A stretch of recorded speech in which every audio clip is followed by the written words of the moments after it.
Hi, this is Jay Hummel. Welcome to the Deep Dive, a show partnered with Investopedia to try to help advisors and firms deliver better growth and better outcomes to their clients. I couldn't think of a better guest to have a conversation about that as how we help advisors than Lee Andreatta. So Lee, welcome to the show. My pleasure to be here, Jay. Been an admirer for quite some time, and it's an honor to be here today.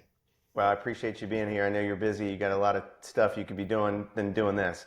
So just tell people a little bit about you and about Advyson. Sure. My name's Lee Andreatta. I'm the CEO of Advyson Investment Management. Been in the business about 27 years. Started as an advisor at Merrill Lynch. Spent a large chunk of time at Morningstar.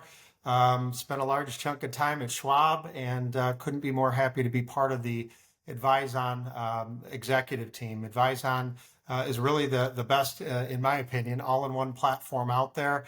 Been winning awards left and right, and so happy to be here and share my experience with you, Jay. That's great, Lee. So this, when you think about the platform space, you and I have talked about it. When you think of the whole goal of this show, obviously advisors, home office individuals are going to be watching the show. How do you think about a platform decision today? If you were an advisor looking to make a platform decision, and to be clear, some people take platform providers and they take that as a negative term.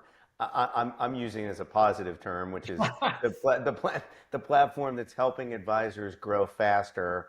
What do you think are some of the key decisions that advisors need to make as they look at platforms? Yeah, so I think you encapsulated that question perfectly. It could be a positive or a negative. I think it boils down to utility and ease of use. Those are probably the table stakes on why somebody would really want to look at a platform. When I think of a platform, I kind of bucket it into three different groups. One is build your own. So whether it's an individual advisor, small advisory firm, mid-size, or a large enterprise, that comes with implicit and explicit costs associated with it. The explicit costs is different. If you're getting CRM, performance reporting and billing, document storage, aggregation, all these kind of components, you really have to build and support yourself, and you've got to fund that support ongoing. And then in addition to that, it's the data flow through those disparate systems that you're using as a best in breed. So that would kind of be the explicit cost. And the implicit cost really is, opportunity cost. If they're doing that to support their business, what could they be doing, as a consequence to not doing that, to not building the tech stack? One of the taglines that we have as a firm is taking the stack out of tech stack. So hopefully that gives you some semblance on where we sit in there. So that would be the first bucket. The second bucket really is, there's a lot of platforms out there that have built a ton of utility in our marketplace. Certainly you worked at one, I worked at one. And they're phenomenal ecosystems over the last 15 years that they've created these environments for advisors to help grow and scale their business. But what they've essentially done, because typically what they've done was grown through acquisition, is taken old technology, try to fit it within disparate technologies in one ecosystem, but the same problem still persists. The data flow through it, and essentially it took it off the advisor's plate and put it into these platform plates, instance, and it doesn't solve the problem. And so that third bucket, in my estimation, is where we sit. We look at it as a differentiator for us in the marketplace, really being that all-in-one single source code built from the ground up, where we're taking performance reporting and billing, SEC compliant document storage, CRM, prospect portals, web portals, full service TAMP, trading and rebalancing through Quantum, which is our rebalancer, and providing it for advisors so that they don't have to think about building all of those and sourcing those disparate technologies to get there.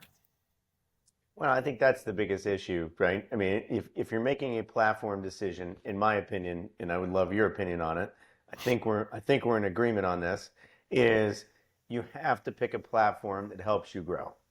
Period, right? Like take everything off your plate, try to figure out how to help you grow because my phone's ringing off the hook, your phone's ringing off the hook. The platform decision is not, in my opinion, about cost. It's not about reputation. It's about how do you think about growth. Am I wrong on that? Not at all. I wholeheartedly agree. It's how you scale. And certainly cost, right? Implicit and explicit and opportunity cost does get into that, Sure. thought process in regards to scale. But it literally boils down to that. So when I think of scale, I think of, how you could get into the investment management and some of those other, types of things within a platform instance to allow you to do that more effectively. When you think of the future, I tend to believe the future is retamping, and people, the TAMP acronym is terrible, in especially in the RA space, which is most of the people who watch or listen to the show.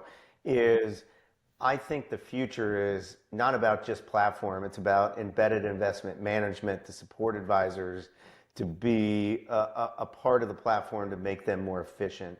How are you thinking about that? Given your history at Schwab and Morningstar, you're probably as good as anybody who I could have on this show to talk about it.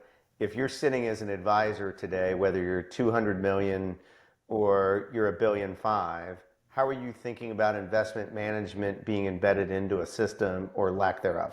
Yeah, I think it comes down to workflows, Jay. So I think you hit the nail on the head again. What I've seen is disparate workflows associated with siloed verticals. So if you've got a TAMP or an investment management silo here, it doesn't flow to the CRM, it doesn't flow to the SEC document storage, it doesn't flow to the gathering of information from a prospect, which turns into a client, and then the ongoing monitoring of those investments moving forward. So, I think investments have, over the past 50 years have become commoditized, right? It's how you package and service those investments, which I think is really the sweet spot of Advyson Investment Management. Seeing that same thing, it's almost like you were part of our planning discussions, okay? It really comes down to how you service the client out of the investment management side, not just the investment management piece in and of itself. So I wholeheartedly agree. Well, how do you think about advise on, we've always said the deep dive is not a commercial for people who come on the show. But I am interested, obviously, used to be at Investnet, major player. Orion's a major player. Black Diamond's a major player. You guys are kind of the up and comer. How you obviously went there for a reason. How do you think about advise on relative to playing with the big people in the space, and how do you differentiate yourself going forward? We look at ourselves as kind of the next iteration of that, or at least swimming in the same pond as them with what we're offering here. Highland, I don't know if, I'm sure but maybe some of the viewers don't. Our founder on the technology side really started at Morningstar, working on Principia. I used to write papers using Principia in college. And converted that over to a product called Advisor Workstation, and then a product called Morningstar Office. And really, it was to create that utility and that all-in-one experience for advisors that he left in 2012 and started, with our first code release in 2014. And it's been that kind of mentality every single way. So while we have been kind of suffering from brand recognition juxtaposed against some of those unbelievable players in the industry, quite frankly, I think that we've got something that's the same but different enough to make us one of those big players in the industry. And that really is what we view our competitive advantage of, is single source code. So everything since 2014 that has been developed within Advyson has all been cataloged. It's individual clicks within our system, and it really creates that machine learning experience that we're on our third iteration of Advyson. So if an advisor clicks here, then where do they go? And it makes the Advyson's life cycle with a prospect, with an account, with servicing an account, with trying to gather new assets or more share of wallet from their current clients, a whole heck of a lot easier through those workflows that we've created.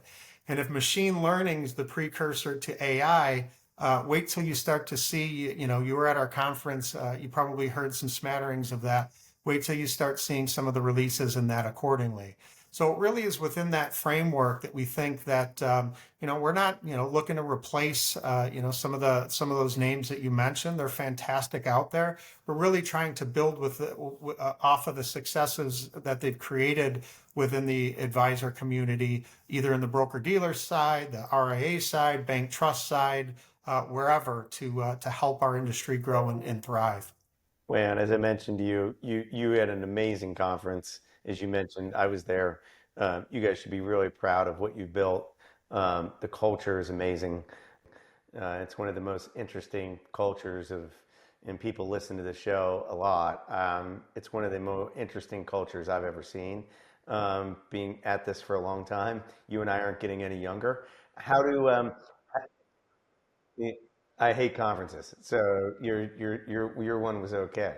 The how do people find what you if they want to work with you, Lee, and your team? What's the best way for them to get in touch with you? If it's more of the TAMP, the investment management side, go to Advyson IM for investmentmanagement.com. We're the same company under one umbrella, just like some of the providers that you mentioned before. So, we see ourselves to be kind of the next generation there, like I mentioned. That's awesome, man. Well, Lee, thank you so much for being on the show. I can't thank you enough. I hope you're willing to come back in the future. Thank you so much for watching. Thanks for the partnership with Investopedia. Visit Investopedia.com to see their amazing investment content for advisors and individual investors. And we look forward to seeing you next time on the Deep Dive.